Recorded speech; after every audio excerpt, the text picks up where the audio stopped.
In the vastness of the cosmos, where the stars meet the whispers of mystery, there exists an ancient knowledge that has remained hidden through the ages, a profound wisdom that flows through the veins of time, waiting to be discovered by those bold enough to confront the inexplicable. This is the knowledge humanity has sought tirelessly, the science of all mysteries. Today we venture into the shadows of arcane knowledge, unveiling secrets that have been concealed by the veils of forgetfulness and misunderstanding. Guided by the incomparable Helena Blavatsky, who with her penetrating vision and fearless mind challenged the boundaries of the known, we explore the darkest corners of hidden wisdom. The science of all mysteries is not just a journey into the heart of the unknown. It is an invitation to awaken, to understand the invisible forces that govern our universe, to look beyond the apparent and discover the interconnectedness of all that exists. In this text, every word of Blavatsky becomes a key, every concept a door that leads us to the deepest abysses of esoteric knowledge. The secrets of ancient wisdom are not meant only for scholars or the chosen. They are within reach of all, available to those who dare to question the established and embrace the truth beyond the shadows. What will the mysteries of the universe reveal to us? What are the hidden laws that govern our destiny? In the crucible of knowledge and magic, Blavatsky invites us to discover the invisible threads that connect all things, and to explore a world where science merges with the spiritual, where reason meets intuition, and the human mind is capable of embracing the divine. Prepare yourself for a fascinating journey into the deepest secrets of the cosmos, where everything you know crumbles away, and in its place, a new reality emerges, filled with wonders and infinite possibilities. The science of all mysteries is about to be revealed before your eyes, along with the hidden wisdom that has been guarded for centuries. This is only the beginning. Welcome to the awakening of a new consciousness. Welcome to the secrets of hidden wisdom, as seen by Helena Blavatsky. Humanity has sought the truth like a pilgrim in the dark, groping through the shadows in search of light. Religions, philosophies, and doctrines have arisen with the promise of answering the fundamental questions of existence. Yet in every era, the truth has been fragmented, distorted, and hidden behind veils of superstition, dogma, and manipulation. However, those who have heard the inner calling, those who have felt in their spirit the restlessness of the known, understand that the answers have always been there, waiting to be discovered by those who possess the will to seek them beyond appearances. This book is not a collection of mere speculations, or a compilation of empty theories that seduce the intellect but leave the soul hungry. Here lie the keys to the mysteries, those teachings that were transmitted in the temples of Egypt, in the hermetic circles of Greece, in hidden monasteries, and in the wisdom schools that have existed in secret throughout the ages. This is not new information, for truth is never new. It is only rediscovered by each generation that dares to seek it. Existence is not a chaos without purpose, nor a blind machine governed by chance. It is ruled by immutable laws that have been understood by the great initiates of all times. The ancients called this knowledge the key to all mysteries, for whoever possesses it holds in their hands the power to transcend the illusion of matter, to comprehend the nature of spirit, and to shape their destiny according to true will. But this knowledge cannot be grasped by those who seek mere entertainment or superficial satisfaction. It is not for those who desire power without responsibility, nor for those looking for easy answers without the effort of inner transformation. As in ancient times, the path of wisdom demands sacrifice, the sacrifice of ignorance, of fear, and of the chains that bind the mind to the mundane. Throughout these pages, the hidden laws that govern the universe will be revealed, the interconnection between science and magic, the influence of invisible forces upon human reality, and the principles that allow the individual to awaken their divine potential. The secrets of the temples and the teachings of the masters, those who have walked before us and left footprints for those with eyes to see, will be unveiled. This book is not a work to be read and forgotten.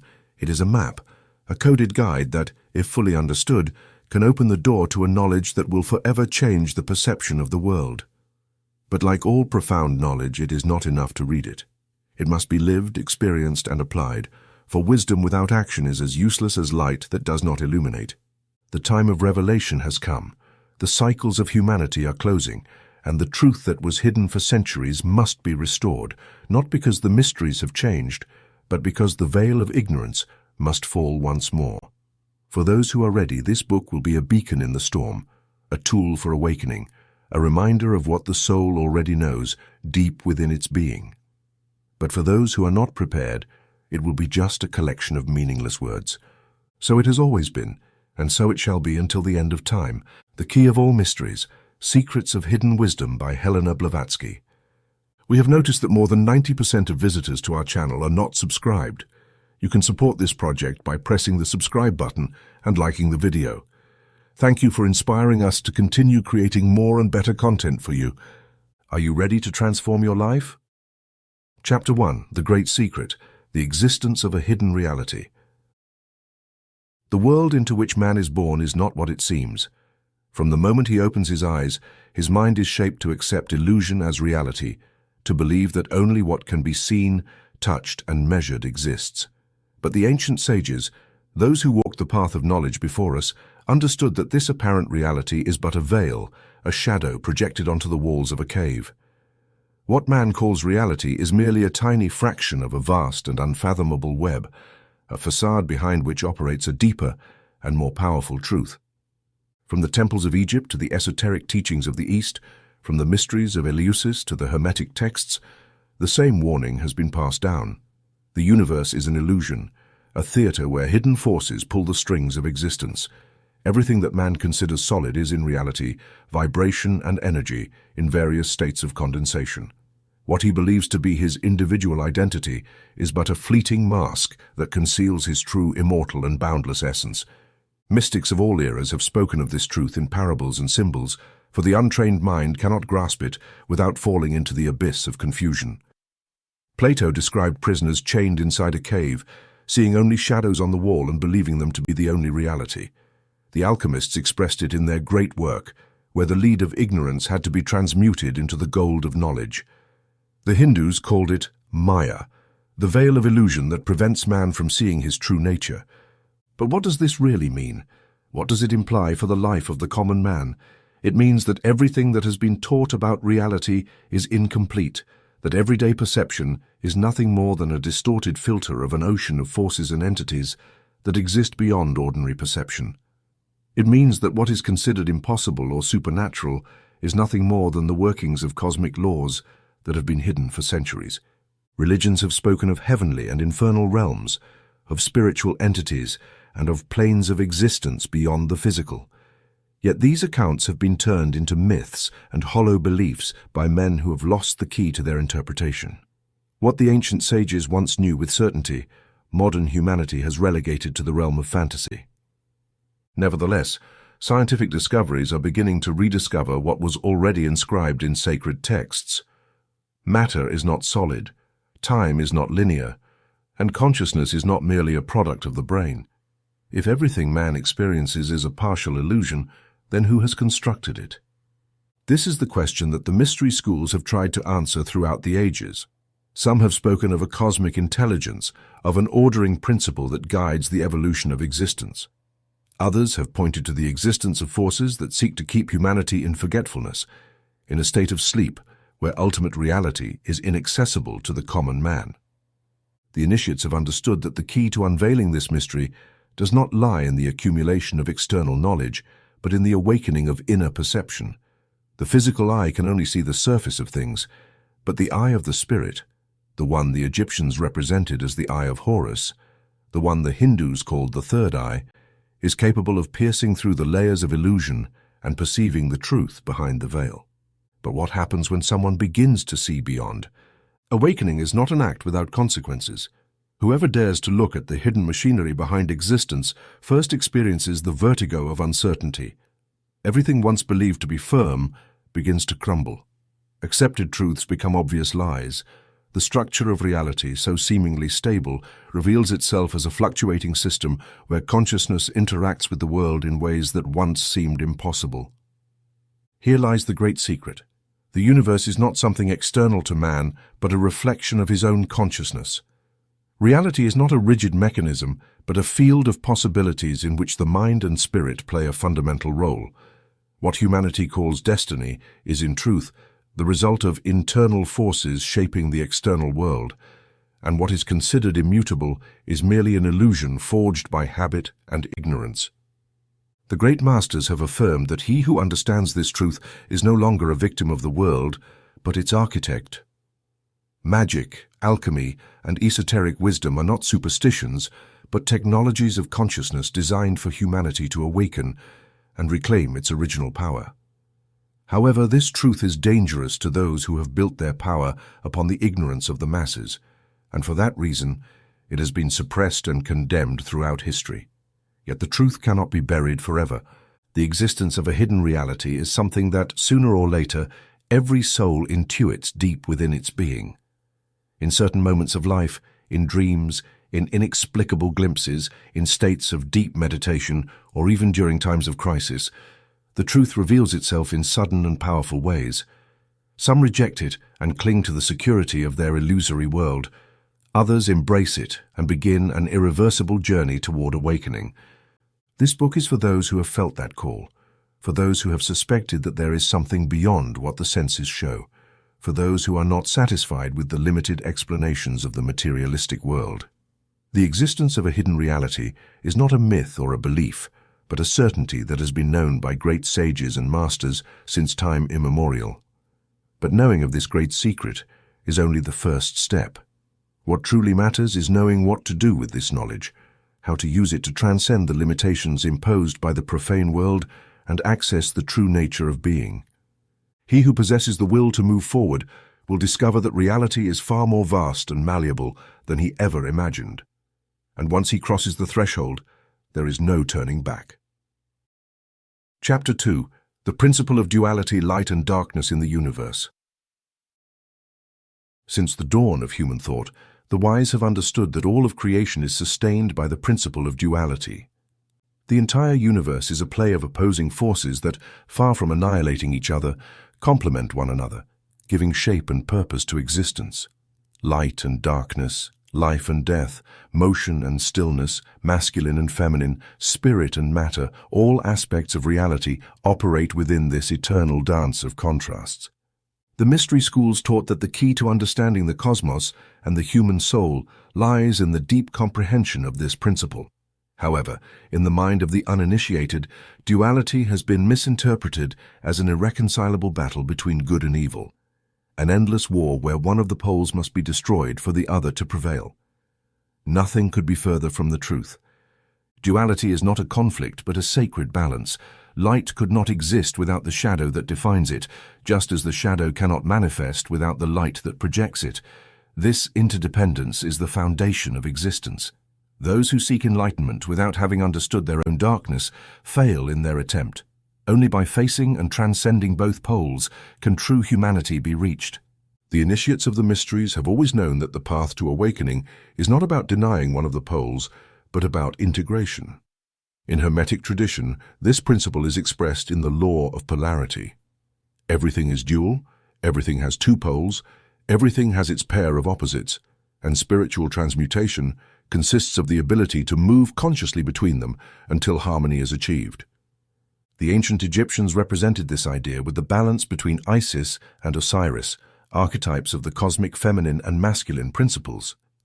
The Chinese expressed it in the symbol of yin and yang, where light contains a dot of darkness, and darkness harbors a dot of light, showing that each extreme carries within it the seed of its opposite. The Gnostics spoke of the principle of the demiurge and of the divine light trapped within matter, struggling to reunite with its celestial origin. But what does all this mean in practice? It means that every aspect of our life, our mind and our spirit, is governed by this play of forces. Fear and courage, anger and peace, love and hatred are but manifestations of the same principle at different extremes of the spectrum. He who understands this learns to cease being a victim of his emotions and becomes his own master, elevating his consciousness beyond the constant oscillation between opposites. Ignorance of the principle of duality has been one of the main causes of human suffering. By not understanding the natural balance of existence, man has plunged into the illusion that he must destroy one pole to preserve the other. This is how wars, persecutions, and fanaticisms are born. The obsession of men to eradicate what they consider evil without realizing that, in doing so, They are strengthening precisely what they wish to eliminate. The schools of wisdom have taught that the true adept does not reject darkness, nor fear it, but understands it, transcends it, and uses it as a force for their evolution. The shadow that every human being carries within is not an enemy to be exterminated, but a teacher to be integrated. Those who have attained enlightenment have not been those who denied their own darkness, but those who descended into their own abysses, faced their deepest fears, and returned with the wisdom necessary to balance both worlds within themselves. The most common mistake among seekers is to believe that the path toward light involves completely rejecting the shadow. This is not only an act of ignorance, but a dangerous obstacle on the path of evolution. The repressed shadow does not disappear. It grows stronger, hides in the unconscious, and manifests in unexpected ways, taking control of the individual when least expected. This is why the ancient mystics spoke of the dark night of the soul, that moment in which the seeker must confront their own inner chaos before accessing true wisdom. Yet darkness is not the end of the path. It is merely a phase, a trial that every soul must overcome before achieving balance. He who has walked in the shadow without being consumed by it, who has understood his own fears without being enslaved by them, is the one ready to access the true light, not the artificial light of superficial spirituality, but the light that emanates from the deep understanding that everything, absolutely everything, is part of the same primordial energy. The guardians of knowledge have long known that those who wish to control humanity have exploited the ignorance of the principle of duality.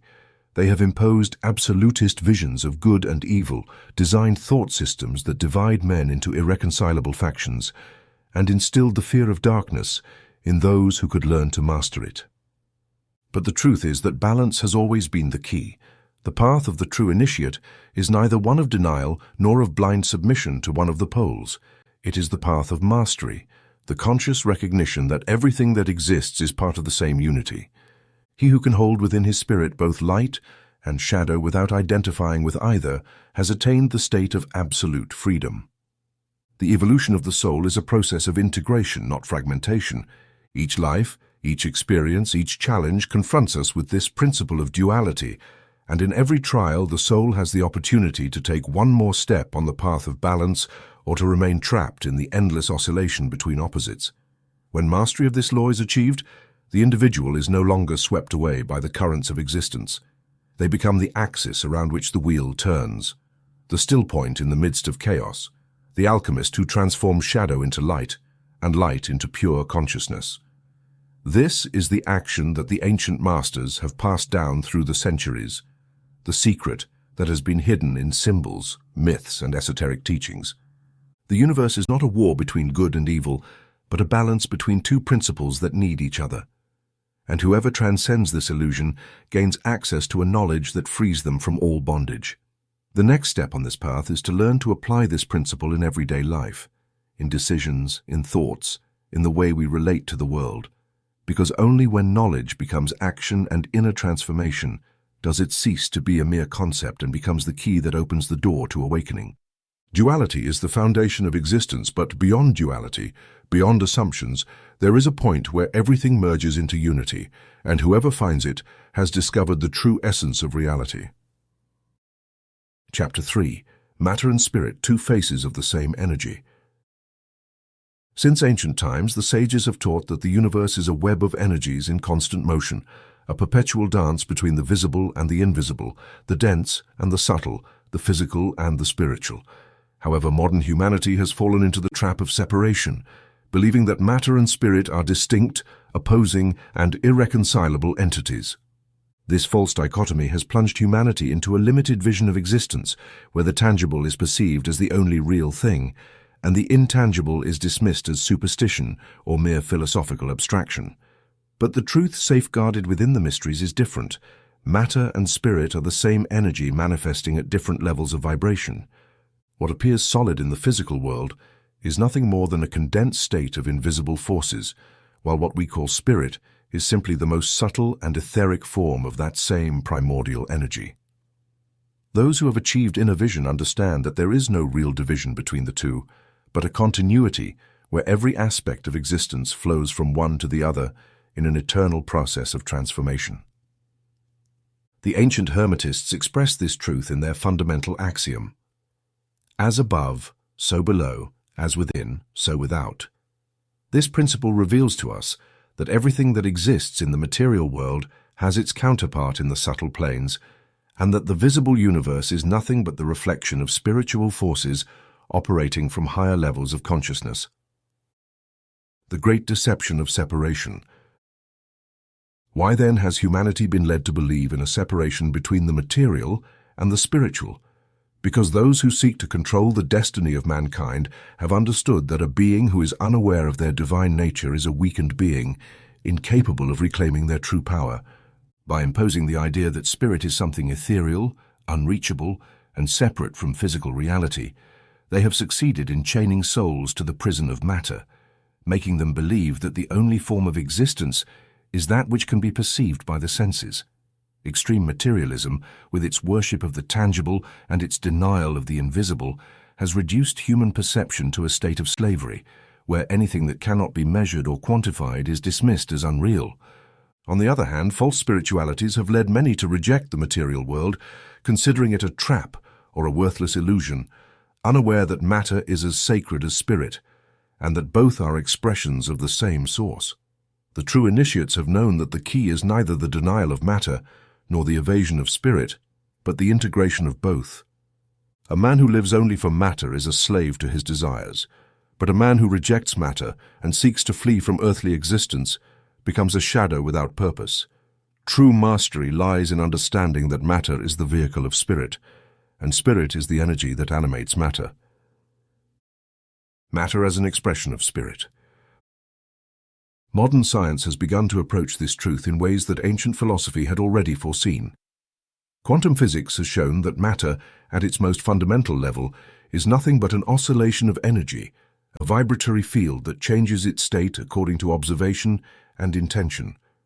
What once appeared to be a solid structure is revealed as a series of probabilities, patterns of information that respond to laws much deeper than merely physical ones.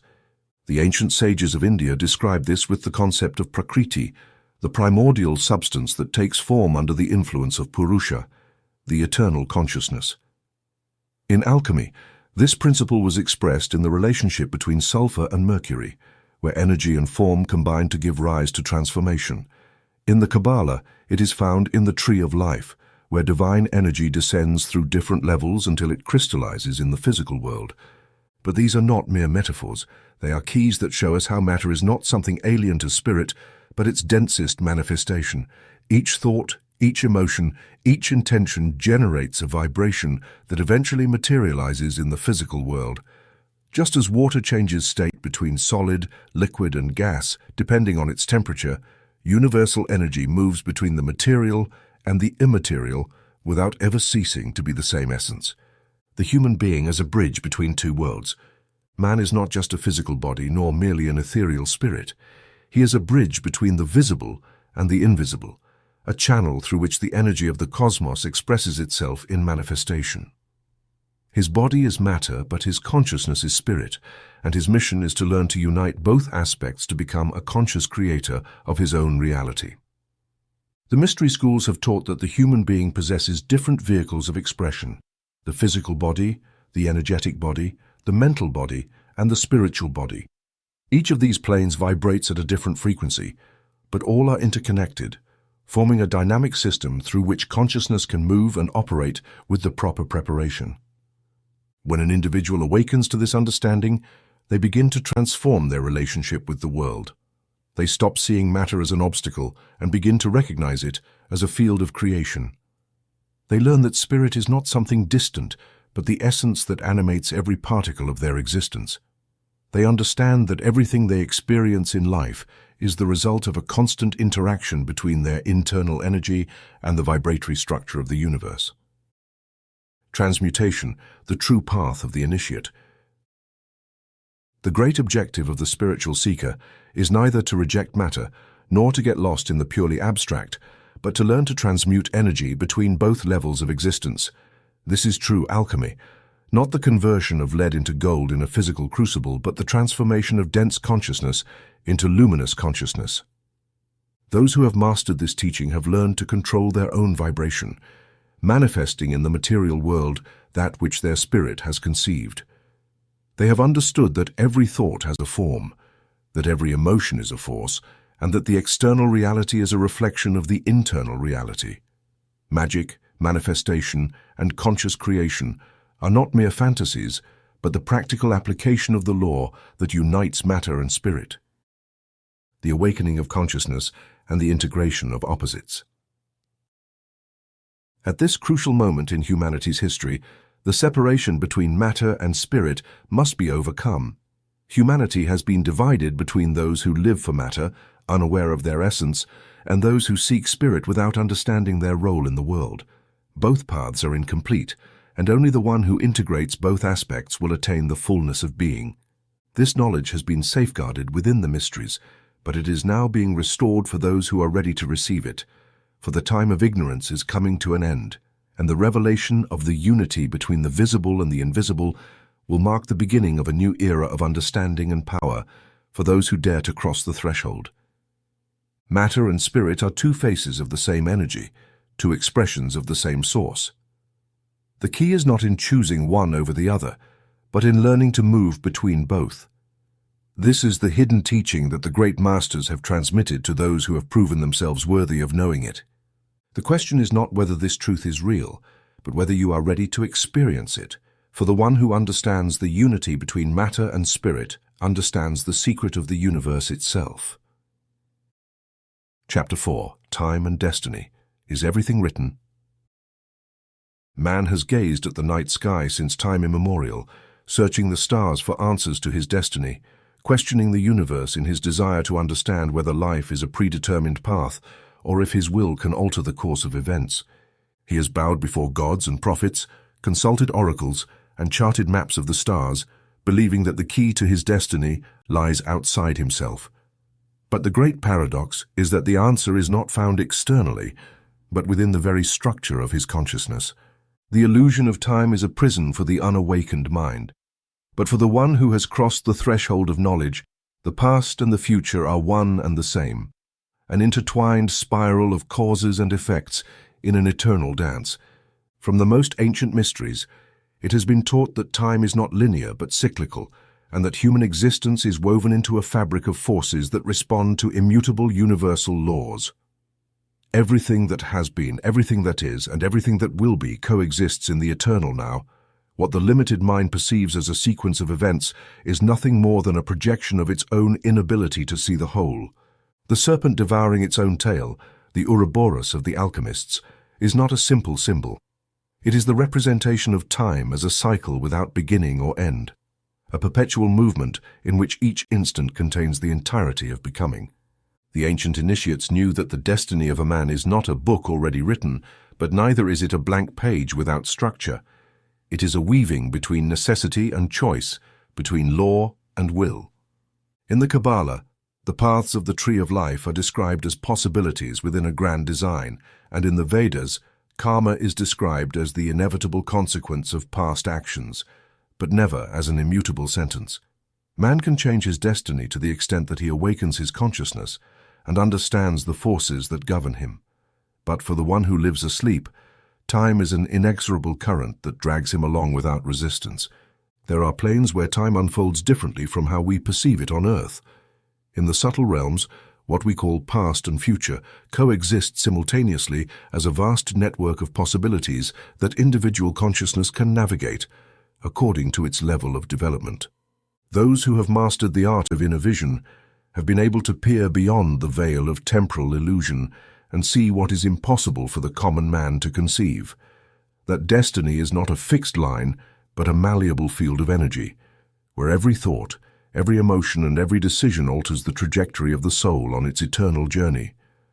For this reason, the true masters have never spoken of absolute predestination, but neither have they claimed that destiny is a formless illusion. Human will is a divine fire capable of shaping matter and altering the vibration of its surroundings, but this will is not a whim without consequences. Every action creates an echo in eternity, every thought plants a seed in the web of the universe, and every emotion is a thread woven into the cosmic tapestry of existence. Those who have understood these truths have learned to read the signs of time, to perceive the hidden patterns that dictate the flow of events, to interpret the cosmic cycles as a language revealing the direction in which consciousness moves. The astrologers of antiquity did not limit themselves to predicting the future. They understood the influence of celestial forces on the vibration of the human being. They knew that the universe is not a blind mechanism, but a living structure that responds to the interaction of the beings who inhabit it. Thus, one who knows how to observe the cycles of time can anticipate their effects and act in harmony with the currents that govern the evolution of the soul. But the knowledge of time is a double-edged sword, for the one who possesses it faces the greatest test, the responsibility to act wisely. An initiate who understands the structure of destiny cannot afford the luxury of ignorance nor justify inaction in the face of the apparent inevitability of events. Knowing that time is flexible, that the future is nothing more than a shadow cast from the present, implies the obligation to take control of one's own existence and shape it according to the higher will. The mystery schools have taught that there are key moments in every soul's life, thresholds where choices arise that can alter its course forever. These moments are known as karmic turning points, where the veil between dimensions thins and consciousness has the opportunity to transcend its own limitations. These are instants where destiny and will meet face to face, where the human being can break patterns repeated over countless lives and make a leap in their evolution, or remain trapped in the circle of repetition and forgetfulness. Those who have awakened to this understanding no longer fear time, for they have seen that they are not its prisoners, but its architects. They have understood that yesterday and tomorrow exist only in the minds of those who still believe in the illusion of separation, and that there is only one moment where true action can occur, the eternal now. The masters of wisdom have insisted that the key to transcendence is not in trying to control the future, nor in lamenting the past, but in anchoring consciousness in the present with absolute fullness. Only in this state can one see with clarity. Only in this state can one access true freedom. But the common man fears this truth because he prefers the safety of illusion over the uncertainty of responsibility. He prefers to believe that his destiny is something external to him, something that can be guessed or changed effortlessly. He does not understand that every thought he emits, every emotion he cultivates, every action he performs is a brick in the construction of his own destiny. And so he continues to seek answers outside, unaware that the only answer has always been within himself. Time is a river that flows in all directions, a mirror reflecting the inner states of the soul. For the ignorant, it is a chain dragging him along without control. For the wise, it is a tool to be used with mastery. Everything is written, but not with indelible ink, rather with the light of consciousness. And the one who awakens to this truth becomes the author of their own story, the weaver of their own destiny, the architect of their eternity. Chapter 5. The Universal Vibration. Everything in existence responds to a frequency. Everything that exists vibrates, from the invisible structure of the atom to the immensity of the galaxies, from the whisper of the wind to the symphony of the celestial spheres, from the subtlest thought to the densest stone. All is vibration, movement, energy in different states of manifestation. The entire universe is an ocean of frequencies that interact, intertwine, and influence one another in a perpetual dance, a cosmic symphony where every being, every thing, and every thought is a note in the infinite score of existence. The ancient sages understood this truth and transmitted it in the temples of Egypt, in the monasteries of the East, and in the Hermetic teachings of the West. They told us that the key to the universe lies not in form, but in the vibration that sustains it, that what we call matter is nothing more than crystallized energy, halted in a particular state of oscillation, that the human mind, with its thoughts and emotions, is not a mere biological mechanism, but a transmitter and receiver of frequencies that shape reality. But humanity, trapped in the illusion of the senses, has forgotten this knowledge. It has come to believe that what is solid is real, that what is visible is the only thing that exists, that what cannot be touched holds no power over its destiny. And so it has been manipulated by forces that have long known how to use the principle of vibration to impose their dominion over sleeping minds. The great initiates have always known that the one who controls vibration controls reality, magic, alchemy, conscious manifestation, healing, the transformation of the self, all depend on the mastery of the frequency at which we vibrate. The difference between an ordinary man and a master is not the amount of knowledge they possess, but the level of vibration at which their consciousness operates. Every emotion, every thought, every spoken word generates a specific vibration that resonates within the very fabric of the universe. Anger, fear, and despair emit low frequencies that densify reality with their vibration. Love, peace, and wisdom emit high frequencies that attune consciousness to more subtle planes of existence, opening doors to spiritual understanding and power. The mystery schools taught their disciples to master vibration through the word, through thought, and through sound. In Egypt, the initiates were trained in the use of the sacred verb, understanding that every word spoken was energy that modified the structure of reality. In India, mantras were used as vibrational keys to connect the mind with the higher frequencies of the cosmos. In the esoteric tradition of the West, the use of symbols, intonations, and sigils were tools to alter states of consciousness and access hidden dimensions. But vibration does not operate only in the mind and spirit. It is also present in the structure of the physical body. Every cell, every organ, every fluid in the body responds to a specific frequency. When the vibration is harmonic, the body experiences health and balance. When the vibration is distorted, disease, degeneration, and disconnection from the source of vital energy arise. For this reason, true healers do not work on illness as an isolated phenomenon, but on the vibration that has generated it. The common man is unaware that his environment, his thoughts, and the energies he surrounds himself with determine the vibrational state of his being. He constantly exposes himself to frequencies that weaken his spirit, to discordant sounds, to words charged with negativity, to dense emotions that drag him towards states of suffering and hopelessness. He lives submerged in a sea of imposed vibrations, shaped by systems that have learned to manipulate his energy without him even realizing it. The great structures of control have understood that to subjugate humanity, physical chains are not necessary. The manipulation of vibrations suffices. Communication systems, modern music, the layout of cities, the frequency of electromagnetic waves, everything has been designed to keep human consciousness in a state of dense vibration, preventing its connection to higher planes of existence. Yet the key to liberation has always been in the hands of those who possess knowledge. Just as vibration can be used for control, it can also be used for the emancipation of the spirit. He who learns to raise his frequency begins to transform his reality inevitably. Life ceases to be a series of chaotic events and becomes a conscious manifestation of his own vibration. The initiate in the mysteries learns to work with his own frequency before attempting to change the external world. He understands that everything he experiences is the reflection of his vibrational state, and that to alter his destiny, he must first alter his energy. He does not fight against circumstances, nor does he rebel against the world. Instead, he becomes an alchemist of vibration, transmuting each emotion, each thought, each word into a tool of power. Those who have mastered this knowledge can alter matter, heal diseases, attract events in harmony with their intention, and expand their consciousness beyond the limits imposed by ordinary perception. They have understood that reality is not something random, but a precise response to the vibration they emit. In this moment in history, where the frequencies of the world have been distorted to plunge humanity into fear and confusion, the knowledge of vibration is more important than ever. It is not enough to understand this principle intellectually. It must be applied, lived, integrated into every aspect of existence. Those who learn to listen to the vibration of the universe can decipher its mysteries.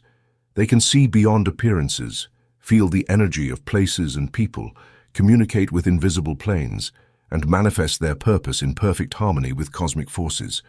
But this knowledge is not for those seeking shortcuts or effortless formulas. It is for those willing to transform their being from the root, to break free from the vibrational chains that bind them to the illusion of powerlessness, and to consciously take control of their own existence. The universal vibration is the key to everything. Whoever understands it, understands the universe. Whoever masters it, masters their destiny.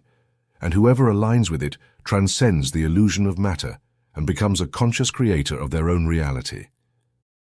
Chapter 6. The power of the mind, the creation of reality through thought.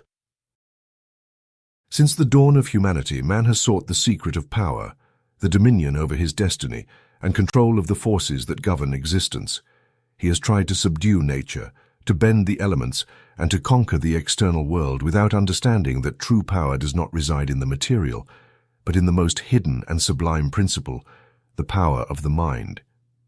Everything that exists in manifestation is first and foremost an idea, a thought projected into the ether, a vibration that has densified until becoming what the senses perceive as real. The mystery schools have taught that the mind is not merely an instrument of the intellect, but the key to creation, the point of connection between spirit and matter, the force that shapes reality according to its level of development. Everything man experiences is the reflection of his mental states, of his deepest beliefs, of the images held by his consciousness. What dominates his mind dominates his life, for the universe does not respond to empty wishes or directionless hopes, but to the inner certainty of what one believes is possible. The difference between a master and a common man does not lie in external circumstances, but in the degree of control each exercises over their own mind. The initiate knows that the world is nothing more than a projection of his consciousness, a mirror that reflects with absolute precision the frequency at which his thoughts vibrate. But the profane, trapped in the illusion of separation, believes that his life is determined by external forces, by chance, or by a destiny imposed by others. He does not understand that he himself, with every thought he sustains and every emotion he cultivates, is charting the paths of his existence. Thought is not a formless abstraction, but a living energy that emanates from the individual and is projected into the invisible planes before materializing in the physical world. Each idea generates a vibration that merges with the great ocean of creation, attracting circumstances, people, and events in perfect resonance with its frequency. Fear, doubt, and hopelessness are forces that densify one's vibration and bind them to a reality of scarcity and limitation. But faith, certainty, and unshakable will elevate vibration and open the doors to a broader, richer reality, one more aligned with the true nature of the spirit.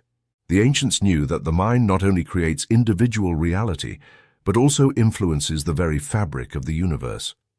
Hermetic tradition taught that all is mind, that the entire cosmos is an emanation of an infinite consciousness, and therefore the human mind, as a spark of that universal consciousness, possesses the same creative power in its corresponding scale. Whoever understands this ceases to be a victim of circumstances and becomes a conscious creator, an architect of their own destiny. However, the common man has been conditioned to ignore this power. From birth, he has been taught that his thoughts are insignificant, that his desires are illusory, and that his mind is merely a biological machine incapable of influencing reality. He has been programmed to doubt himself, to accept the limitations imposed by control systems that seek to keep him asleep, disconnected from his true potential. He has been told that his life depends on external forces, on luck, on the will of others, and thus he has forgotten that every thought crossing his mind is a seed that will sooner or later germinate in his destiny. The initiates of the mysteries knew that the mind is the greatest of powers, and that its mastery is the first great trial on the path to enlightenment. Those who do not learn to control their thoughts remain at the mercy of external currents, dragged by influences they do not understand, shaped by foreign energies that keep them prisoners in a state of ignorance and dependence. But those who manage to take control of their minds discover that they can alter the course of events, that they can transform their circumstances, and that the world, far from being a relentless enemy, is a blank canvas on which they can imprint their will. Repeated thoughts, those held with strength and emotion, become structures in the invisible planes, vibrational patterns that attract their equivalent in the physical world. This is the law that governs manifestation, the principle that the wise have used to shape their destiny and that the profane have ignored, trapped in the whirlwind of an uncontrolled mind. Whoever fills their mind with thoughts of scarcity, suffering, and despair can only attract more of the same. But whoever cultivates certainty, abundance, and inner peace will inevitably see those same qualities reflected in their environment. Modern science has begun to discover what the ancients already knew. Neuroscience has shown that the brain, far from being a rigid mechanism, is malleable, capable of reorganizing itself according to the thoughts that are constantly repeated. Quantum physics has revealed that reality behaves differently when it is observed, that consciousness itself seems to influence the behavior of matter. But what scientists are just beginning to explore, the sages of old already knew and applied in their daily lives, for they understood that reality is malleable and that the mind is the chisel that shapes its structure. However, this knowledge is useless if it is not applied with discipline and mastery. It is not enough to wish, it is not enough to imagine, it is not enough to repeat empty words. The mind only responds to deep conviction, to the absolute certainty that what is projected within is already a reality in the invisible planes. The power of thought lies in its purity, in its intensity, in its ability to sustain itself without contradiction or doubt. The true masters of mental creation have learned to focus their energy with precision, to hold an image in their minds with such absolute clarity that the universe has no choice but to reflect it in the external world. They do not allow their minds to wander in uncertainty. They do not let contrary thoughts weaken their purpose. They have understood that the mind is a divine instrument that must be tuned with the same dedication with which a musician tunes his instrument before a great symphony. The man who does not master his mind is a slave to his environment, but the man who learns to control his thought becomes a conscious creator, an architect of his destiny, a channel through which the forces of the universe can manifest in their fullest expression. This is the power that has been hidden from humanity, the secret that has been disguised, ridiculed, and suppressed by those who wish to maintain control over the collective consciousness. But the time of awakening has arrived, and those who are ready to reclaim their true power will find in the mastery of the mind the key to transforming their existence. Every thought is a seed. Every mental image is a blueprint. Every emotion is a vibration that shapes reality. And he who understands this truth, who dares to experience it with total conviction, will discover that there are no limits, that there is no imposed destiny, that everything that exists in his life is the result of his own creation. This is the secret that the masters have guarded since time immemorial, and now, in this era of change, it is time for those who are prepared to claim it as their divine right. For he who masters his mind masters his destiny, and he who masters his destiny becomes the architect of his own eternity. Chapter 7, Guardians and Usurpers, the Intelligences that Influence Human Destiny. Modern man, trapped in his materialistic vision of the world, considers himself the only architect of his destiny, the only conscious being in a purposeless universe. He believes that his thoughts belong to him, that his decisions are the exclusive product of his will, and that his life is an individual construction, free from all external influence. But this is an illusion carefully woven by forces that have worked since ancient times to conceal the truth. Humanity has never been alone, has never been independent from the intelligences that surround it, and its destiny has been diverted, manipulated, and directed by entities operating from invisible planes. The initiates of the mysteries have always known that the cosmos is not an indifferent void, but a stage where multiple hierarchies of beings coexist, interact, and struggle for control of human consciousness. Some of these beings have acted as guardians of knowledge, guides of the soul's evolution, protectors of humanity on its path of ascension. Others, however, have sought to subjugate men, imprison them in a state of ignorance, prevent their awakening, and use them as a source of energy for their own benefit. These intelligences, to which the ancients gave many names and which religions have disguised with incomplete mythologies, operate on all levels of existence. There are those who have been called gods, angels, masters of light, ascended beings, guardians of hidden knowledge, whose mission has been to preserve and transmit the flame of knowledge to those ready to receive it. But there are also those who have been called archons, shadows, parasitic entities, astral predators whose sole purpose is to keep man asleep, enslaved in the illusion of the material world, disconnected from his true nature. The guardians have worked in secret throughout history, guiding sincere seekers toward the truth, leaving fragments of hidden knowledge in temples, in symbols, in closed books that only awakened eyes can interpret. They have manifested through dreams, visions, coded messages that have reached the initiates at critical moments in history, revealing to them the path to follow.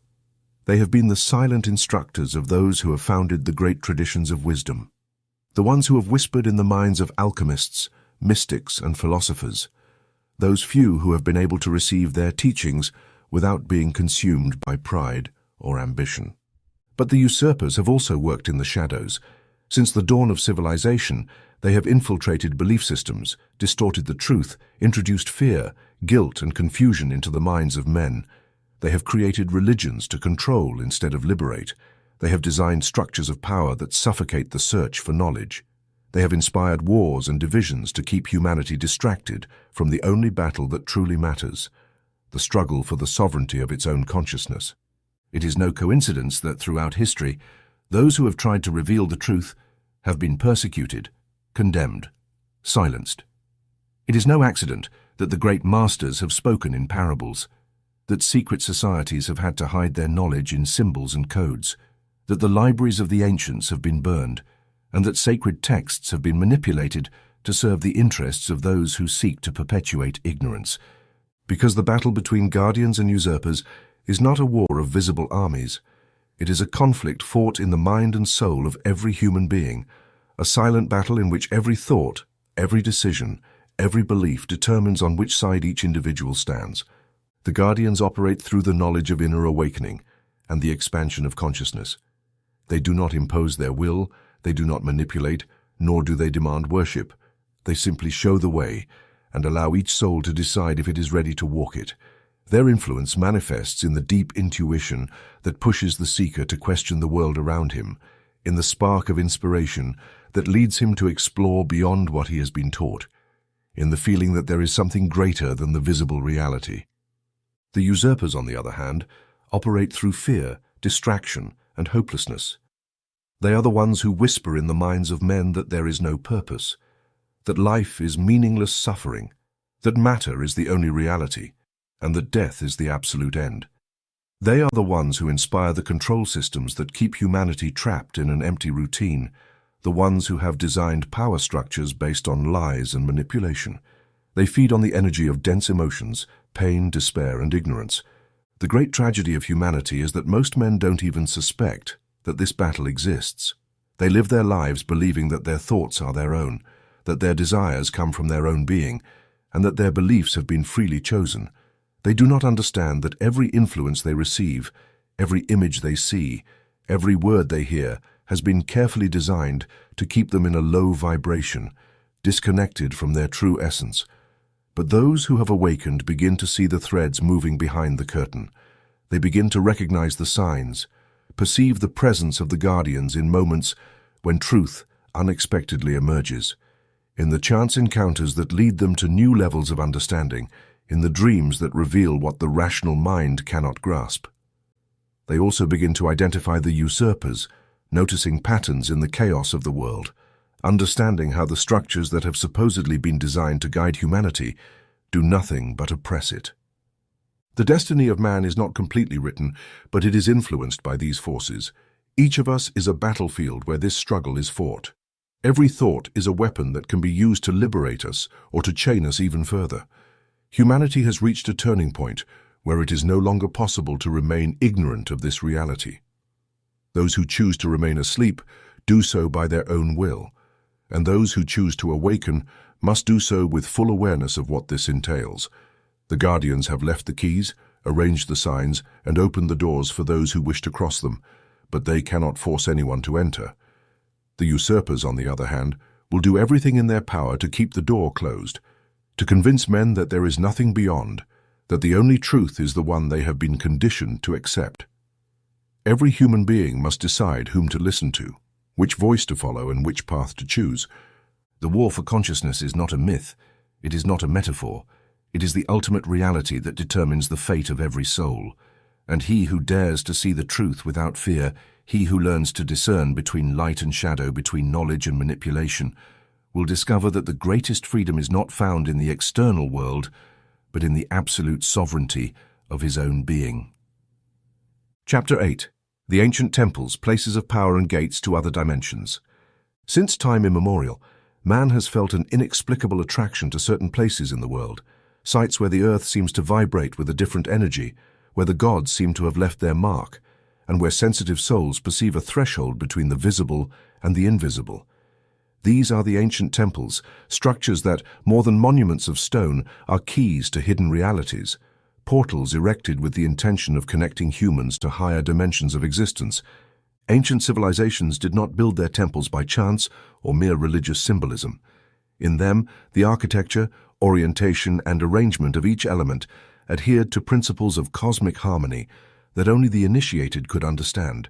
The pyramids of Egypt, the temples of India, the ziggurats of Mesopotamia, the ruins of Tiwanaku, the dolmens of Europe, all of these places were designed with a purpose that transcends simple devotion.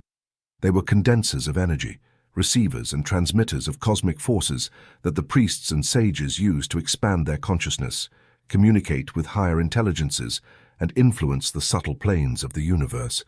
The ancient temples were not just abodes of the gods, but spiritual machines, structures that operated with laws of vibration and resonance, designed to tune human energy with universal forces. In them, sound, geometry, astronomical orientation, and the materials used served to amplify the power of the mind and spirit. It was said that within them, perception was altered, time dilated, and prepared souls could cross the veils of matter to glimpse realities that common men could not imagine. Modern science, despite its skepticism, has begun to discover that these places are not mere ruins of ancient civilizations, but are located at specific points on Earth where the planet's energy is different. The so-called ley lines, energy networks that travel the world, connect the most important temples, forming a network that suggests advanced knowledge of geophysics and magnetism. How did the ancients know that these locations had special power? Who taught them to erect structures that would resist millennia, aligned with constellations and astronomical cycles that modern humanity is only beginning to understand?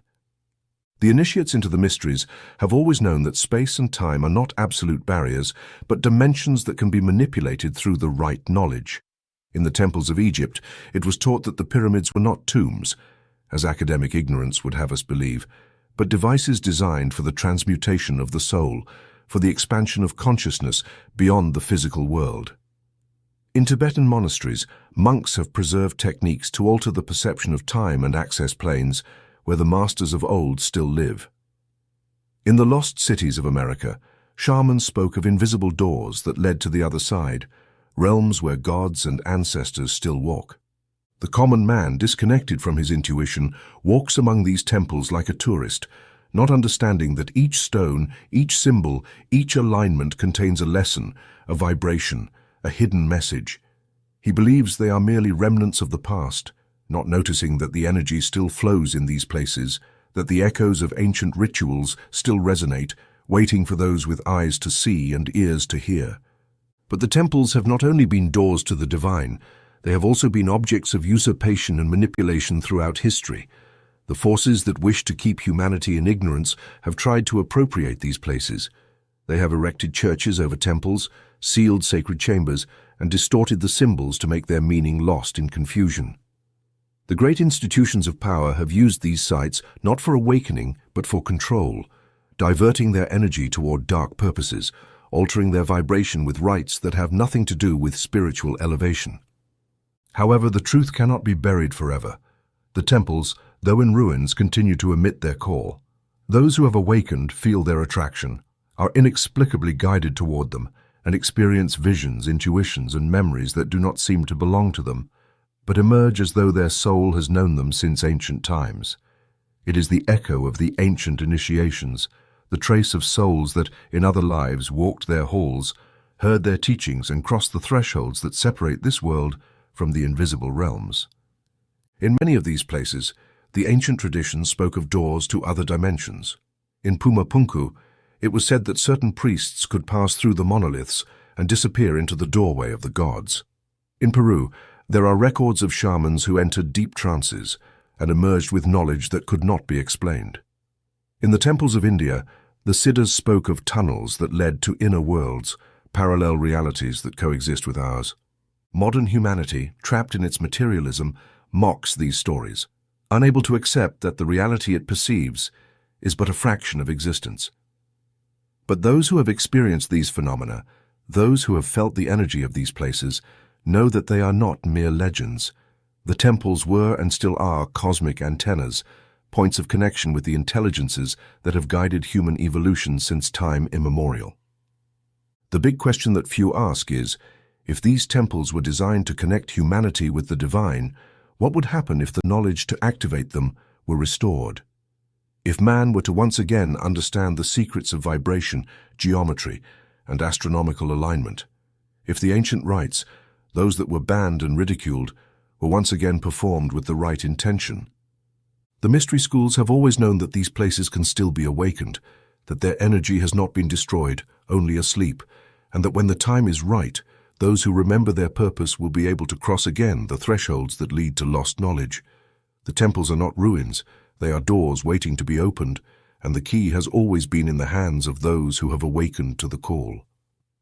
Chapter 9, Magic in Science, the Bridge Between Two Worlds. Since the dawn of civilization, humanity has sought to understand the forces that govern the universe. In its quest to uncover the secrets of existence, it has traced two parallel paths, magic and science. For centuries, these paths were one, intertwined in the same search for truth, guided by those who understood that reality is much broader than what the senses can perceive. But at some point in history, the forces of ignorance imposed an artificial division between these two worlds, separating esoteric knowledge from the rational method, discrediting the occult as superstition, and elevating science to the status of the sole authority on the nature of existence. However, truth can never be shackled by dogma. Those who have studied the essence of both magic and science in depth know that they are not opposites, but manifestations of the same principle. The human consciousness's ability to interact with the laws of the cosmos.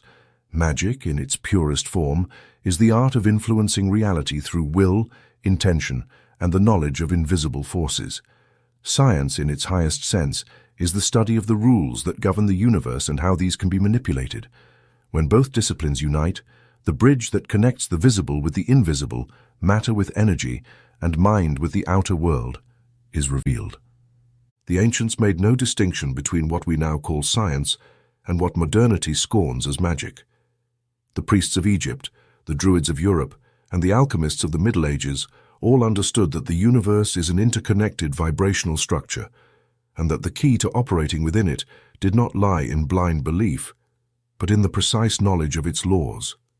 For them, magic was not fantasy, but a method, a practice based on the mastery of mind, energy, and matter. The alchemical formulas, which science reduced to mere attempts to transmute metals, were actually a deep system for transforming consciousness, developing inner power, and understanding the relationship between the microcosm and the macrocosm. The study of astronomy was linked to astrological knowledge because they knew that the stars were not just gas spheres in the void, but manifestations of cosmic forces that influenced life on Earth. Ancient texts spoke of the relationship between sound and matter, a concept that modern science is just beginning to understand with theories of frequency and vibration. But as the world fell under the control of those who wished to manipulate knowledge, magic was discredited, ridiculed, and eventually prohibited. The guardians of wisdom were persecuted, their texts burned, and their practices condemned as heresy. Science, on the other hand, was domesticated, reduced to a rigid method that ignored anything that could not be measured with physical instruments, distancing itself from its original purpose of exploring the totality of existence. Yet science has now reached a point where it is forced to rediscover what magic has always known. Quantum physics has shown that reality is not fixed, that particles can behave differently when observed, and that consciousness has a measurable effect on matter. Neuroscience has begun to explore how thought and emotion modify the brain's structure and affect the body's health. Biology has discovered that human intention can influence living matter, that the energy of the observer changes the structure of DNA, and that the mind is not confined to the skull, but extends as an influence field around the body. All of this confirms what ancient sages taught in temples and mystery schools. Reality is malleable, consciousness is the key to creation, and energy responds to human intention. What science now calls the wave function collapse is nothing more than the modern translation of what mystics have described as the manifestation of thought into reality. What doctors now refer to as the placebo effect is tangible proof that the mind has the power to alter the physiology of the body. What the theory of morphogenetic fields has begun to explore is nothing but scientific confirmation of the universal records and memory. But science still fears pronouncing certain words. It resists calling magic what it cannot explain with equations, clinging to the illusion that matter is the only reality and that the spiritual is a subjective, unfounded construct. Nevertheless, discoveries continue to push the boundaries of its understanding, and sooner or later, it will have to acknowledge what has been evident to initiates for millennia, that the universe is not an inert mechanism but a living, vibrant, conscious structure. The union of magic and science is inevitable. The era of absolute materialism is crumbling, and the knowledge that was hidden for centuries is resurfacing in a world where ancient teachings and new discoveries are beginning to converge. Those who still cling to the reductionist view of existence will be forced to rethink their beliefs, for every day more evidence emerges that thought influences reality, that energy can be directed with intention, and that the ancient practices of healing, manifestation, and transmutation were not superstitions, but applications of universal laws that modern science is only beginning to comprehend. True initiates do not see conflict between magic and science because they know that both are parts of the same truth. They know that magic is not a trick or an illusion, but the conscious application of principles that govern the universe, principles that can be studied, understood, and used with precision. They also know that science, when freed from its dogmas, is a powerful tool for exploring the mysteries of existence, for unlocking the codes of reality, and for expanding knowledge beyond the limits imposed by ignorance. He who understands this will become the bridge between both worlds, no longer seeing magic as fantasy or science as a materialist prison, but as two expressions of the same power, the power of consciousness over creation. And when that bridge is re-established, when knowledge once again becomes one, humanity will reclaim its rightful place as co-creators of the universe, masters of their own reality, as both magicians and scientists who understand that thought is the seed of all manifestation, and that enlightened will is the force that shapes destiny. The time of separation has ended. The key has been revealed. Only those willing to transcend their limitations will be able to cross the threshold and claim the knowledge that has always been there, waiting to be remembered. Chapter 10, The Code of Symbols, Key Elements of the Universal Language. Since time immemorial, humanity has sought to decipher the secrets of the universe through words, doctrines, and systems of thought. However, the wise ones of antiquity knew that truth could not be confined to common language, that the essence of transcendental knowledge could not be contained in phrases limited by human reason. Therefore, eternal wisdom has been preserved in the only language that cannot be distorted, in the only code that transcends time, culture, and manipulation, the language of symbols. Symbols are not mere adornments or artistic representations. They are keys that open the doors of the unconscious, precise mechanisms designed to awaken the hidden memory in the soul, encrypted maps that contain the structure of the cosmos and the human being. They were not created by human intellect, but revealed through deep contemplation and communion with the higher planes of observation, through the rhythm of the universe. Every true symbol is a condensation of energy and information, a portal that connects the visible with the invisible, the material with the spiritual. Ancient civilizations understood this principle and imprinted their knowledge in emblems, hieroglyphs, mandalas, closed inscriptions, and geometric constructions. They did not do so for mere artistic expression, but because they knew that the symbol is the only way to transmit truth without losing its essence. While words can be distorted, symbols remain intact, resonating in the consciousness of those prepared to understand their message. The Egyptians carved their wisdom into the walls of temples and on the seals of initiates, hiding in every image a knowledge concealed from the eyes of the uninitiated. The Kabbalah encoded the structure of the universe in the paths of the tree of life, showing the relationship between the macrocosm and the microcosm. The alchemists hid their formulas in emblems and seals, protecting their wisdom from those unprepared to receive it. In the East, mandalas and yantras were designed to transmit specific vibrations and awaken the spirit of those who contemplated them. But symbols have not only been used by the guardians of light, they have also been appropriated and distorted by those who seek control over humanity. For whoever understands the power of the symbol understands the power of the mind, and whoever masters the mind masters reality. Control systems have learned to manipulate the deepest archetypes of the collective unconscious, introducing images that awaken fear, desire, submission, or apathy, programming the masses without them even suspecting that their thinking is being shaped from planes they cannot perceive. Temples, cathedrals, and imperial palaces have been adorned with symbols whose true meaning has been forgotten by the common man.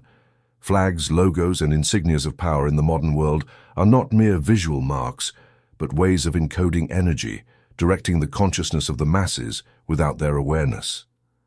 Humanity, ignorant of the influence of the symbol, is guided by forces that operate in invisible planes, not understanding that every image it observes, every emblem it adopts, every sign it imbues into its reality is programming its mind and its destiny. But the initiate is different. The initiate learns to read the language of symbols. By doing so, they tear the veil of illusion and understand that sacred emblems are not mere adornments but keys to activate awakening. They know that the ancients left coded clues in architecture, traditions, and closed texts, waiting for the moment when humanity would be ready to remember their meaning. The all-seeing eye, the labyrinth, the serpent, the five-pointed star, the spiral, the lotus, the dragon, the phoenix, the circle, and the cross, each of these symbols contains a mystery, a teaching, a vibration that resonates in the deepest levels of being. It is not enough to know them intellectually. True understanding arises when the soul recognizes them, when intuition awakens, and the connection to the lost knowledge is restored. The temples of Egypt still emit their call to those who know how to interpret their hieroglyphs as more than historical records.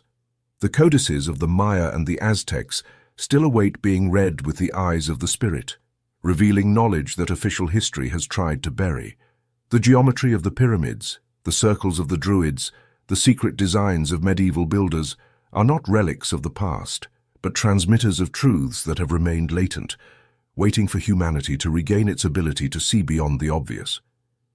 Whoever studies the language of symbols begins to see reality with new eyes.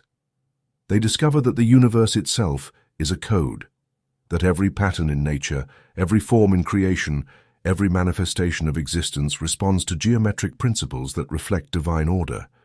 The golden number, the proportion of the spiral, the fractal structure of life. All of this is part of the hidden language with which the cosmos communicates with those who know how to listen. But the path of the symbol is not just a theoretical study, it is a path of inner transformation. Whoever meditates on sacred emblems, who contemplates them with intention, who integrates them into their life, begins to awaken their consciousness and attune to the forces they represent. It is no coincidence that the ancients meditated before specific symbols, that altars were decorated with precise signs, and that initiates surrounded themselves with images that resonated with their purpose.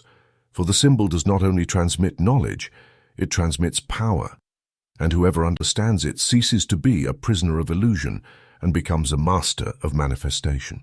The guardians of wisdom left symbols as clues, as fragments of a universal language that can be understood by those who have awakened. But usurpers have tried to steal them, distort them, and use them to impose their own purposes. Therefore, it is necessary to recover their true meaning, to decipher the message buried under layers of confusion, and to restore the wisdom that the ancients encoded in these unbreakable codes. It is no coincidence that in dreams, visions, and moments of deep inspiration, symbols appear before words. It is because the soul recognizes them, because the spirit understands them without the need for explanation. The essential truth does not need to be translated into rational phrases. It is enough to see it, feel it, and remember it. The language of symbols is the language of the universe. Whoever masters it can unlock the secrets of existence, understand the hidden messages in nature, in closed architecture, in dreams, and in meditation. They can break the chains of manipulation and claim their right to the truth. The time of ignorance has come to an end. The keys have been revealed. The only remaining question is, who will dare to use them? Chapter 11. Reincarnation and Karma, the Architecture of the Soul. Modern man, trapped in the illusion of linear time, clings to the belief that his existence is unique, that his life is a brief flash between birth and death, and that after his final breath, his consciousness will dissolve into nothingness or be judged by a higher power. This idea, imposed and reinforced by dogmas seeking to keep humanity imprisoned by fear and ignorance, has caused man to forget what his soul has known since the beginning of time, that existence is not a single life, but an unceasing flow of experiences, an eternal journey of ascent and return to the source from which all emanates. From the temples of Egypt to the Vedic texts of India, from Druidic traditions to the teachings of the Essenes, true reincarnation has been passed down from generation to generation to those who are prepared to receive it. It is not a theory nor a mere belief. It is a fundamental law of existence, an immutable principle that governs the destiny of each soul on its path to enlightenment. The soul is not a fleeting phenomenon nor a spark that emerges from nothing. It is an eternal entity, a fragment of universal consciousness that descends into matter again and again to learn, evolve, and perfect itself through experience. Each life is a page in an infinite book. Each incarnation is a chapter in the story of a being that traverses eons in search of the knowledge that will lead it back to its divine origin. But the journey of the soul is not random or capricious. It does not incarnate by chance into any body at any time in arbitrary circumstances. The law that governs reincarnation is the law of karma, the principle of cause and effect that binds each action, thought, and emotion to the fabric of destiny. What a being has sown in a past life, it reaps in the next. What it has built with its will, it finds in its future, not as punishment, not as reward, but as the natural result of the energy it has set into motion. The ancient sages taught that karma is not a condemnation, but a mechanism of balance, a perfect reflection of the vibration that each being emits throughout its existence. It is not an external force that imposes its justice, but the inevitable consequence of an individual's own acts. Who sows violence, reaps conflict. Who cultivates wisdom, reaps enlightenment. Who acts with selfishness, finds solitude. Every life is an echo of past lives, and every lesson taken in the present shapes the path of the future. Mystery schools taught that before each incarnation, the soul chooses the circumstances it most needs for its evolution. It selects the family it will be born into, the challenges it will face, the lessons it must learn. There is no injustice in reincarnation, no chance in the fate of humans. Every situation, no matter how difficult or inexplicable it may seem, has been traced by the same being before descending into matter. But the veil of forgetfulness covers the soul's memory when it enters a new body. It forgets its past lives, forgets the pacts it made, forgets the lessons it set out to learn, and so, trapped in the illusion of the material world, man suffers, struggles against his destiny, rebels against the tests he himself chose, without understanding that each obstacle is an opportunity to transcend, that each pain is a lesson that, if understood, frees the soul from the wheel of rebirth. For this is the ultimate goal of reincarnation: ascension, liberation from the cycle of births and deaths, the reunification of the being with the totality of existence. As the soul evolves, it begins breaking the chains of karma. It learns to act from a higher consciousness. It begins remembering its true nature, and when it has reached the point where it no longer needs to learn through suffering, when it has integrated all the lessons, when it has balanced all its karmic debts, then it can choose not to return. It can merge into the light of existence without losing its identity. It can become a teacher, a guide for those still trapped in the cycle of ignorance. Eastern traditions have called this liberation moksha, or nirvana, the end of samsara. In Western mystery schools, it was spoken of as the ascension, the return to higher planes. In Hermetic teachings, it was understood as the fusion of the being with the all. But the message is the same across all cultures and epochs. Reincarnation is the soul's process of learning, and karma is the reflection of consciousness in matter. However, this truth has been hidden, distorted, and eliminated from many religious doctrines to keep humanity in the slavery of fear. The idea of an irrevocable final judgment, of eternal punishment, or arbitrary salvation has been imposed, destroying the notion that man is solely responsible for his destiny. The understanding that each human being is the architect of his own evolution, that he does not need intermediaries and does not depend on any external authority to determine his path, has been eliminated. But those who have awakened, those who have begun to remember, know that the truth cannot be suppressed forever. They know that the memory of the soul, although buried under layers of forgetfulness, can be restored through meditation, introspection, and the relentless pursuit of knowledge. They know that dreams, intuitions, and inexplicable affinities with certain places or people are fragments of other lives emerging to the surface, signs that the soul leaves as clues for itself on its journey. The path of reincarnation is not a punishment, but an opportunity. Each life is a new canvas, a new possibility to correct mistakes, acquire wisdom, and get closer to the truth. And those who understand this cease to fear death, for they know that death is not an end but a transition, another step in the infinite spiral of being. The real question is not whether reincarnation is real. The real question is, what are you doing in this life to shape your next existence? Are you creating harmony or sowing chaos? Are you learning from your mistakes or repeating the same cycles over and over? Are you awakening the reality of your soul, or are you still trapped in the illusion of matter? Karma is not an unrelenting judge. It is a perfect mirror. Reincarnation is not a condemnation. It is a door, and only those who are willing to look within, to take responsibility for their own destiny, to elevate their consciousness above the mechanical repetition of life and death, will be able to cross the threshold to true freedom. For the soul is not made to wander eternally between worlds. It is made to remember who it is, and when it does, when it awakens to the totality of its existence, it ceases to be a prisoner of time and becomes what it has always been, an immortal spark of consciousness. Chapter 12. The Awakening of Consciousness, Keys to Spiritual Evolution.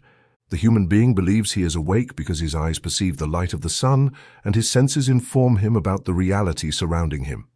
He walks, breathes, works, dreams, and in his ignorance he believes his existence is full, that his consciousness is free, that his will is his own.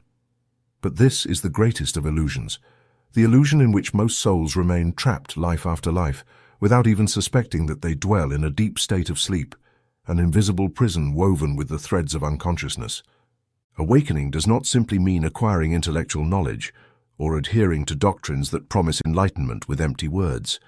Awakening is remembering the true nature of being, breaking the veil of illusion and reconnecting with the divine essence that already lies deep within the soul. It is not an instantaneous process nor a gift granted by the grace of some higher entity.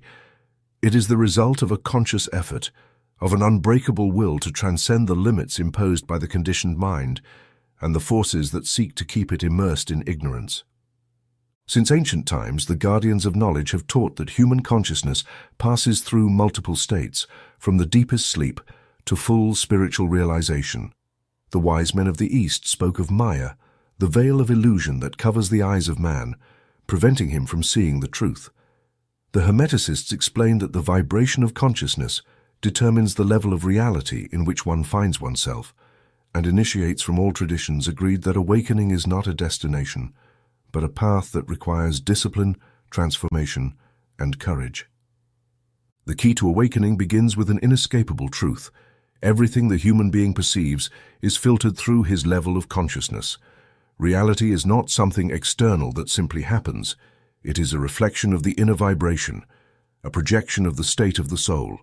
Thus, those who live trapped in fear, in insatiable desire, in purposeless ambition, in the blind search for fleeting pleasures, are doomed to experience a world in accordance with their frequency, a world of suffering and confusion. But those who have understood that their consciousness shapes reality have begun to walk the path to true freedom. The awakening of consciousness is therefore a process of purification, not in the moralistic sense that religions have imposed to subjugate souls, but in the vibrational and energetic sense.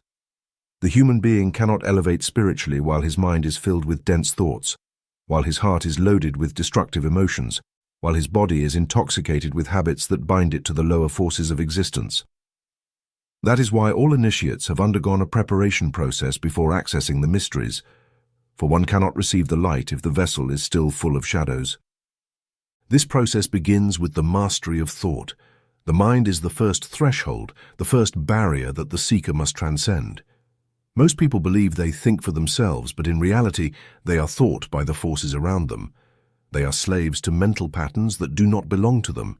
victims of ideas implanted by society, religions, and control systems that have shaped their perception since birth. Awakening means questioning everything, shedding imposed beliefs, observing thoughts carefully, and consciously deciding which seeds to allow to grow in the garden of the mind. But thought alone is not enough. Emotion is the next threshold. Fear, anger, sadness, attachment, these are vibrations that bind the human being to the lower levels of existence. It is not about repressing or denying them, but about understanding them, transforming them, transcending them so that the light of consciousness may expand without restrictions. The next step is will. Awakening is not a passive act. It does not happen by accident or by the simple desire to experience it. It requires effort, discipline, intention. The human being must learn to direct his energy, to fulfill his purpose, to act in harmony with the universal laws, instead of being carried away by the currents of destiny. Will is the inner fire, the divine spark that, when cultivated with wisdom, becomes the force that breaks the chains of unconsciousness and frees the soul from the cycles of repetition in which it has been trapped for eons. But the true key to awakening is not only knowledge, purification, or will, it is the direct experience of the higher reality. It is not enough to read about enlightenment, study spiritual theories, or memorize sacred texts. True awakening occurs when consciousness transcends ordinary perception and opens to dimensions that were previously invisible. It is the moment when the seeker ceases to be a student and becomes a seer, a direct knower of the mysteries. The schools of wisdom have transmitted precise techniques for this state. Deep meditation, concentration on sacred symbols, connection with the vibration of the universe through sound and geometry, alignment of internal energy through alchemical and hermetic practices. All of these methods have one sole purpose: to prepare the human being to receive the direct revelation of their true nature. But awakening is not an event that happens only once. It is not an instant of sudden enlightenment after which everything is perfect. It is a continuous process, a spiral ascent, where each new level of consciousness reveals more subtle challenges, more complex tests, and greater responsibilities. Because one who awakens does not only free themselves, they become a beacon for those who still sleep, a bridge between the visible and the invisible, a channel through which the light of the higher worlds can manifest in this plane. True awakening is not a selfish experience. It is not an escape from reality, nor a quest for spiritual pleasure. It is an act of service, a surrender to the soul's highest mission, to help raise the vibration of humanity, to plant seeds of awareness, to restore the knowledge that has been lost. For this reason, the masters have always warned that awakening involves great responsibility. Those who gain access to the light can no longer ignore it. They can no longer pretend they don't know. They can no longer turn back without betraying their own soul. The awakened consciousness must be cultivated, protected, and strengthened, because the forces that have kept man in ignorance will try to smother any spark of freedom, any attempt to transcend the dominion of unconsciousness. The awakening of consciousness is not a privilege reserved for a few. It is the natural destiny of every human being, but only those who choose to walk the path with determination, those who are willing to see beyond illusions, those who have the courage to face the truth without fear, will be able to cross the threshold. Because the real question is not whether awakening is possible. The real question is, are you prepared to abandon the comfort of sleep and claim the power of your own consciousness? Chapter 13, The Path of the Initiates, the final test. The awakening of consciousness is not the end of the path, but the beginning of the true test. Humanity has been programmed to believe that enlightenment is a destination, a state of perpetual peace where the seeker, upon reaching a certain level of understanding, is rewarded with absolute fulfillment and happiness. But this is a falsehood, an illusion woven by those who have not understood the nature of the initiatory path. For the truth is that awakening brings with it the hardest test, the final barrier that separates the aspirant from true knowledge. The mystery schools have taught since time immemorial that one who ventures into the path of wisdom must undergo trials that will test not only their knowledge, but their very essence. These trials are not physical nor arbitrary, but manifestations of the internal limits that the initiate must transcend in order to achieve mastery, because the universe does not grant power without responsibility, nor does it grant access to the light without first ensuring that the one who receives it is worthy of carrying it. Ancient traditions spoke of symbolic tests that every initiate must face: the trial of fire, where the ego is consumed and the illusory identity disintegrates; the trial of water, where the deepest emotions emerge to be understood and purified; the trial of air, where the mind must free itself from the fears and doubts that bind it to ignorance; and the trial of earth, where the will of the initiate is tested in the material world, ensuring that their awakening is not merely an internal experience, but a real transformation in their existence. But these trials do not occur in hidden temples or secret rituals, as the profane minds might imagine. They happen in everyday life, in the challenges that destiny presents to each individual, in the decisions that test their character, in the moments when they must choose between truth and comfort, between knowledge and ignorance, between evolution and stagnation. For the true test of the initiate is this: what will they do with the truth they have discovered? Many seek wisdom, but few are willing to assume the responsibility that it entails. For the one who awakens, the one who crosses the threshold of hidden knowledge, can no longer take refuge in ignorance. They can no longer blame external forces for their fate. They can no longer pretend that their life is an accident without purpose. The final test of the initiate is to face oneself, to recognize that everything they have experienced, everything they have suffered, everything they have sought, has been the reflection of their own vibration, their own will, their own essence. And this is where many fail, because awakening involves destroying everything that was believed to be true, abandoning the masks built by the ego, letting go of the chains of the past, and walking toward the unknown without guarantees, without certainties, without the false security that ignorance offers. It is the moment when the seeker understands that there are no saviors, that there are no external teachers who can give them what only they can claim for themselves.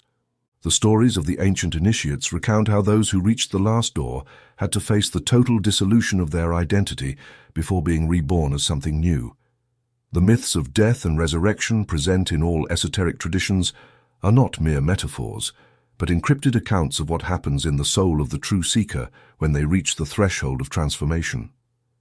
The great masters of humanity, from the sages of Egypt to the yogis of the Himalayas, have described this moment as the instant when the initiate must abandon all attachment to what they believe themselves to be.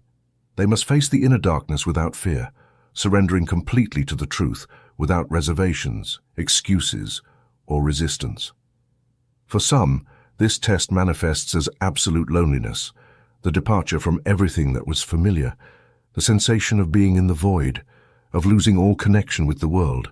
For others, it appears as a confrontation with their greatest fears, with the shadows they have avoided looking at throughout their existence. And for the most advanced, it is the experience of the total dissolution of the self, the moment when the mind ceases to resist and allows consciousness to expand beyond time, space, and all limitations imposed by human perception. But few are those who cross this threshold, because to do so it is necessary to completely let go of the fear of death, not only in its physical sense, but the death of the ego, of the illusory identity, of everything that has been built as a prison for the true being. It is here where many turn back, where the mind desperately clings to its old structures, where fear disguises itself as prudence, where the ego whispers that it is unnecessary to go forward. Esoteric texts speak of those who, upon reaching this point, become guardians of the gate, souls who cannot cross, but who also cannot return, trapped in an intermediate state where the knowledge they have acquired becomes their own burden. These are the false teachers, those who have seen the truth but have not managed to embody it, those who preach enlightenment but live in the darkness of their own fear. But those who manage to cross, those who overcome the final test, those who give up everything they are to receive what they have always been, awaken to a reality that cannot be described with words. Because on the other side of the threshold there are no certainties, no dogmas, no limitations. There is only pure truth. A limited consciousness recognizes itself in everything that exists, and it is. It is then when the initiate becomes the master, not because they have attained a higher status, but because they have understood that there was never any separation. Awakening is not an achievement. It is the recognition of what has always been. It is here where duality disappears, where the seeker and the sought merge into a single existence, where knowledge ceases to be a concept and becomes living experience. But the path does not end here, because the one who is awakened cannot simply retreat into silence. Their mission is not to flee from the world, but to return to it with the light they have found. The true masters are not those who isolate themselves in distant temples, but those who walk among men, who plant seeds of truth in every action, who carry the vibration of awakening wherever they go. The path of the initiates is not a privilege, it is not a divine gift, it is not a destiny reserved for a few chosen ones. It is a call that resonates deep within the soul, waiting to be heard. But few have the courage to respond, for the path demands everything. It demands the absolute surrender of what is believed to be. It demands the destruction of all certainties. It demands the unbreakable will to move forward, no matter how dark the night, how painful the detachment, how terrifying the void before the revelation. And the final question that every seeker must ask themselves is, am I willing to cross the threshold? Because in the end there is no judgment, no condemnation, no punishment. There is only choice. Awaken or remain asleep, evolve or repeat the same cycles over and over, cross the final door or stay at the threshold. The path is open, the test has begun, and only those who are truly ready will know the truth that has been waiting for them since the beginning of time. Chapter 14. Towards the immortality of the spirit, the unification with the whole. Humanity, trapped in the illusion of matter, has been conditioned to fear death. Since time immemorial, humans have sought ways to prolong their existence, to resist the inevitable decline of the physical body, to cling to the ephemeral identity they have built in this life. But this fear is the greatest deception, the deepest of illusions, because death is not the end, but the portal to a broader understanding, to the immortality of the spirit, to the reunification with the totality of existence. The ancient sages taught that the spirit neither is born nor dies. It is eternal, immutable, a spark of infinite consciousness that descends into the material plane to experience, learn, and evolve. What man calls life is only a temporary manifestation within the broader cycle of being, an episode in the soul's journey through the eons. And what is called death is nothing more than a change of state, a transition to another form of existence, an expansion of consciousness beyond the limits imposed by the body and sensory perception. Esoteric traditions from all cultures have spoken of immortality, but not as the simple prolongation of physical life, but as the awakening of the being to its true nature. It is not about avoiding death, but about transcending it. It is not about preserving earthly identity, but about dissolving the ego and merging with the totality of the universe. Those who have attained spiritual mastery do not fear the end of the body, because they have understood that their essence is not bound to form, that they are as vast as the cosmos, that they are the same consciousness that sustains creation. The mystery schools taught that immortality is not a privilege granted to a few, but an inherent right of every human being who awakens to their divine reality. However, this awakening does not happen by accident or by desire, but through the conscious integration of truth. The path to the immortality of the spirit requires the total abandonment of the illusion of separation, the transcendence of attachment to individuality, and the dissolution of the barriers that limit the perception of cosmic unity. The first step toward this transcendence is the recognition that time is not linear. On the physical plane, the human mind perceives existence as a succession of moments moving from the past to the future. But at the higher levels of consciousness, everything occurs simultaneously. Existence is not a progression, but an infinite field of possibilities in which each soul chooses its path of manifestation. Immortality does not mean continuing in time, but stepping out of it, understanding that the spirit is not subject to the illusion of before and after, but is simply eternal and immutable. The second step is the integration of consciousness across all planes of existence. As long as man identifies solely with his physical body, he will remain chained to the illusion of mortality. As long as he clings to his mind, his thoughts, his personal identity, he will continue to believe in the finitude of his being. But when he expands his perception and recognizes that his consciousness exists beyond flesh, beyond mind, beyond even individuality, he begins to experience his true immortality. The ancients spoke of this state as the union with the whole, the moment when the human being ceases to perceive themselves as a separate individual and merges with the totality of existence. In the Vedas, It is described as the realization of Atman in Brahman, the spark recognized as part of the infinite fire. In Hermeticism, it is spoken of as the dissolution of the soul into the cosmic mind. In Christian mysticism, it is called the union with God. All these traditions, though expressed in different words, describe the same truth. Immortality is not an extension of individual life, but the fusion with universal consciousness. But this process is not something that occurs after death. It is not a destination to which one automatically arrives. It is a state that must be attained in life, a level of consciousness that must be awakened in the here and now. Those who have transcended the illusion of separation do not wait for death to experience eternity. They live it in every moment, every breath, every thought. For them, time has ceased to exist. Identity is only an instrument. Reality is a reflection of their own vibration. The immortality of the spirit is not an abstract concept nor a future promise. It is a reality accessible to those who have learned to see beyond the veil, who have understood that death is merely a transition and that life is a momentary manifestation within an infinite dance of energy and consciousness. But the final question is man prepared to accept this truth? Because accepting the immortality of the spirit means abandoning all illusion of control, ceasing to cling to the false securities of the ego, renouncing the need to define being in terms of material existence. It means understanding that there is no birth, no death, no beginning, no end. There is only expanding consciousness, exploring infinite possibilities of manifestation. The ancient masters have left the keys for those who are ready. They have taught that death is not the enemy, but the threshold, that the body is a temporary vehicle, not the true identity, that the spirit does not need salvation because it has never been lost, that the only barrier between man and his immortality is the fear he has created. The guardians of knowledge have always known that not everyone is ready to receive this truth, that many will continue seeking immortality in matter, trying to prolong their lives through technology, genetics, and resistance to the inevitable, continuing to see death as the end, life as a struggle, and existence as a mystery without answer. But those who have awakened know that there is nothing to fear. They know that the spirit is indestructible, that consciousness is infinite, that death is merely a change in vibration, and in knowing this, they free themselves from the greatest of all chains, the fear of oblivion, the fear of disappearing, the fear of nothingness.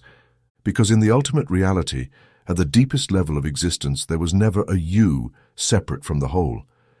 There was never a soul isolated, seeking its destiny. There was never a beginning or an end. There is only infinite consciousness experiencing itself.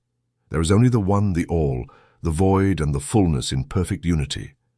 And he who understands this, who ceases to resist, who crosses the threshold without fear, will discover the truth that has been waiting for them since the beginning of time. There was never death, there was never separation. You were always immortal.